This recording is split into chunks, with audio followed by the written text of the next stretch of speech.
Dear students, আমি কিছু minute তোমাদের সাথে কাটাবো। তোমরা আমাকে শুনতেও পারো, নাও পারো। শুনলে আমি সম্মানিত হই। যদি আমার দিকে চোখ চেয়ে থাকো, তাহলে যেই কথা তোমাদের সাথে আমার কানে কানে তোলবার সুযোগ হবে, ওইটুকু তোমরা শুনবে বলে আমার বিশ্বাস করতে ভালো লাগে। তোমরা 1 টাকার কয়েন যেমন দেখেছো, তেমনি 1 টাকার নোট দেখেছো। তোমরা দেখেছো ছেলেরা? 2 টাকার নোট দেখেছো, 10 টাকার নোট দেখেছো না? মজার ঘটনা কি জানো? তোমরা দেখবে 1 টাকার একটি কয়েন যখন ভারত সরকার বা RBI, reserve bank of India বানায়, তখন 1 টাকার একটি কয়েন বানাতে কত খরচ হয় কি তোমরা জানো? কখন এইসব বিষয়ে ভেবেছো? হয়তো সুযোগ পাওনি, শুনে রাখো। 1 টাকার একটি কয়েন বানাতে ভারত সরকার বা রিজার্ভ ব্যাংক অফ ইন্ডিয়ার খরচ হয় 1 টাকা 33 পয়সা। আর 1 টাকার একটি নোট বানাতে ভারত সরকার বা রিজার্ভ ব্যাংকের খরচ হয় মাত্র 30 পয়সা। 10 টাকার একটি নোট বানাতে ভারত সরকারের খরচ হয় 1 টাকা 33 পয়সা। তারপরেও যেমন নোট বানায় সরকার, তারপরেও বিরাট রকমের এই খুচরো পয়সা আসে। 1 টাকার কয়েন, 2 টাকার কয়েন, 5 টাকার কয়েন। 5 টাকার একটি কয়েন বানাতে সরকারের খরচ হয় প্রায় 3 টাকা 33 পয়সার মতন। তারপরেও সরকার কিন্তু এই এত টাকা খরচ বেশি করে ওই কয়েন তৈরি করে, চাইলে কিন্তু শুধু টাকাও দিতে পারত। বড় বড় নোটস গুলো টাকা হয়। আসলে এই জন্য করে, দেখবে এই টাকাটা বিভিন্ন ভাবে ব্যবহারের পরে এত ব্যবহার হয়, হাত বদল হয়, ব্যবসায়ীদের কাছে যায়, বিভিন্ন সাধারণ মানুষের কাছে ব্যবহার হতে হতে এই টাকাটা 15-20 বছরের মধ্যে গভর্নমেন্টকে তুলে নিয়ে আবার নতুন নোট প্ল্যান চালু করতে হয়। আর কয়েনের দিকে যদি তোমরা দেখো, একটা কয়েন প্রায় 100 বছর চলে, একটা কয়েন 200 বছর চলে, অনেক লংজিভিটি থাকে কয়েনের। গভর্নমেন্ট কিন্তু এই কয়েনের দিকে যায়।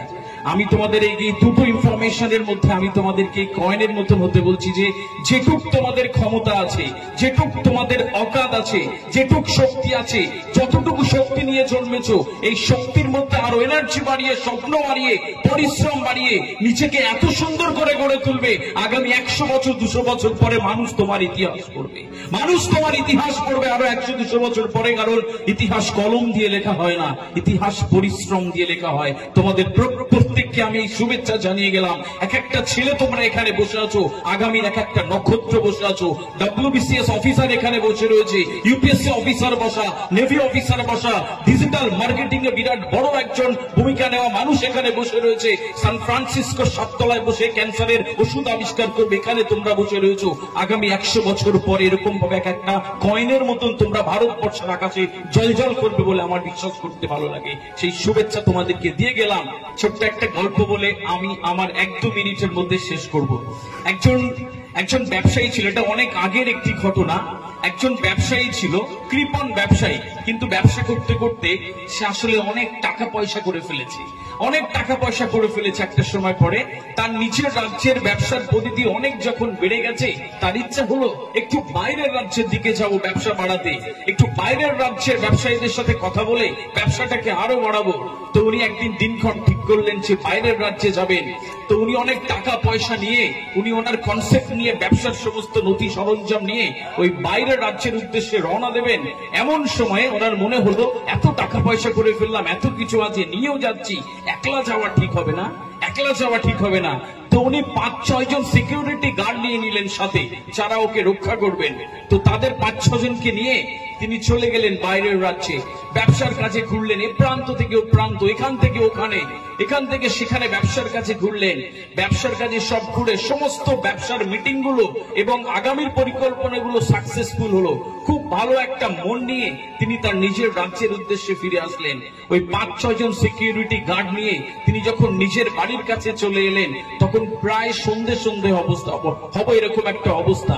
উনি ভাবলেন যে এই 5-6 জন সিকিউরিটি গার্ডকে যদি বাড়ি অব্দি নিয়ে যায়, আমার তো আর 5 মিনিট লাগবে যেতে, আবার বাড়িতে নিয়ে গিয়ে হয়তো চাটা খাইয়ে, রাতের খাবারটা খাইয়ে ছেড়ে দিতে হবে। থাক, দরকার নেই, আমি এখান থেকে ওদের টাকা পয়সা বুঝিয়ে ছেড়ে দিই, তাহলে আর বাড়ি গিয়ে খেতে দিতে হবে না।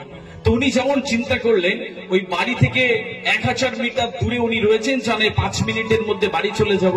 উনি ওই সিকিউরিটি গার্ডদের সমস্ত টাকা পয়সা দিয়ে উনি ছেড়ে দিলেন। এবার সন্ধে সন্ধে হচ্ছে, উনি বাড়ির পথ ধরলেন। একটা বাঁক নিতেই তখন একটা বিরাট দুর্ধর্ষ ডাকাত ছিল সেই সময়। তোমরা যেমন আলীবাবা 40 চোরের নাম শুনেছো, তখন সেই যুগে একটা ডাকাত ছিল, রঙ্গিলা ডাকাত। আর রঙ্গিলা তার 60 ডাকাত, 60 জন ডাকাত।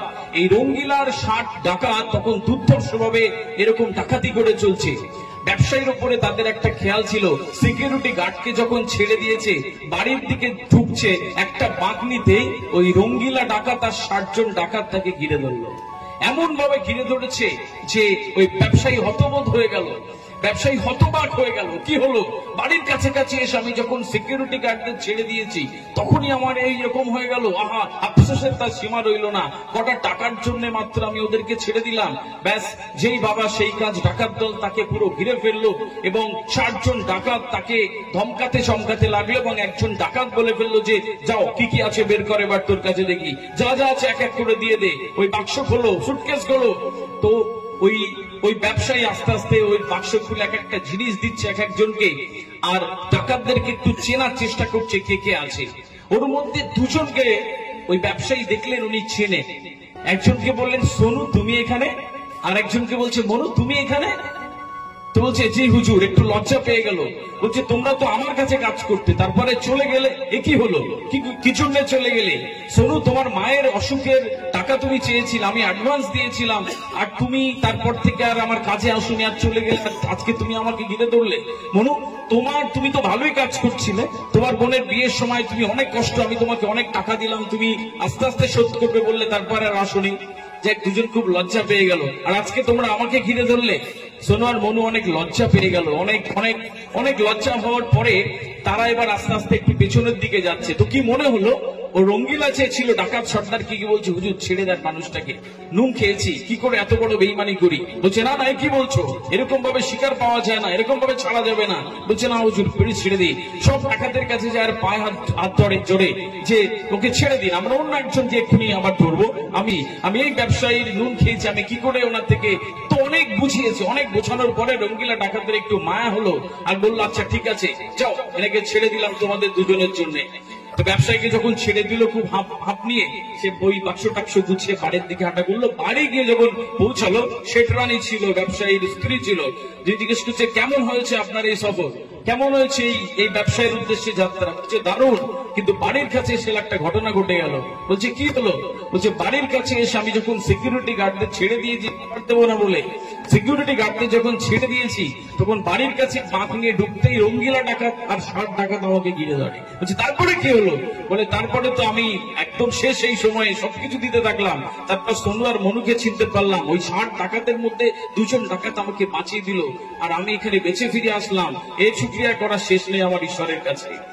তখন শেঠরানী বলছে, ব্যবসায়ীর স্ত্রী বলছে, আসলে তোমাকে কিন্তু একটা বড় শিক্ষা দিল এই ঘটনাটা, তুমি কি সেটা বুঝতে পেরেছো? বলছে, না, শিক্ষা নেওয়ার মতো জায়গায় আমি এখন নেই, বেঁচে ফিরে আসলাম, মালপত্র নিয়ে ফিরে আসলাম, এটাই তো আমার কাছে অনেক। বলছে, কি শিক্ষা?